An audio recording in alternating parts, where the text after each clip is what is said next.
যদি যুবক, বৃদ্ধ, মহিলা, পুরুষ এটা ধারণা করে নেয় যে হিদায়েত মসজিদ ব্যতীত অন্য কোন রং বেরঙ্গের ঘরে পাওয়া যায়, সে ভুলের মধ্যে রয়েছে। যত সুন্দর রঙিন ঘর হোক, যত বড় বুজুর্গ বসে থাকুক, হিদায়েত আল্লাহর ঘরে এবং ইমামের পিছনে রয়েছে।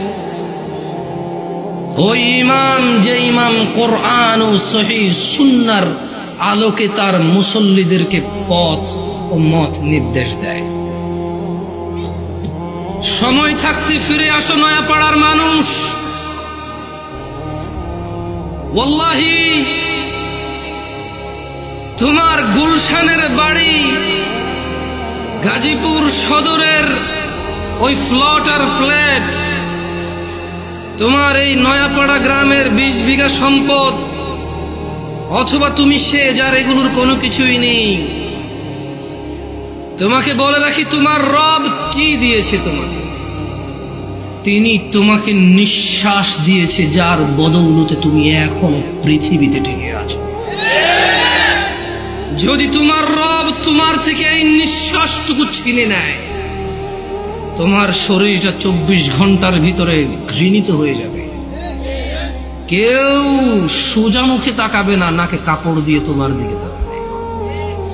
নয়াপাড়ার রিক্সার ড্রাইভার, ফসলি জমিনের শ্রমিক, গার্মেন্টসে কাজ করা বোনেরা আমার, অথবা গার্মেন্টসে কাজ করা ভাইয়েরা আমার, যাদের ঘরে ফ্রিজ নেই, টিভি নেই, সোফা, আলমারি, খাট কোনো কিছু নেই, যাদের ঘরে কিছুই নেই, তাদের বলতে চাই, তোমার নাক থেকে নিঃশ্বাসটুকু চলে গেলে ওই স্বর্ণের খাট পালং তুমি অনুভব করতে পারবে না। তোমার পূর্বে এই পৃথিবীর কেউ নিঃশ্বাস যাওয়ার পরে তার আধিপত্যের অনুভব করতে পারেনি, তুমিও পারবে না। জেনে রাখো নয়াপাড়ার দরিদ্র ও ধনীরা, তোমরা তোমাদের রবের দিকে আসো। যেখানে একজন নবী বলে, ওয়াকালা ইন্নী যাহিবুন ইলা রাব্বি সায়াহদিন,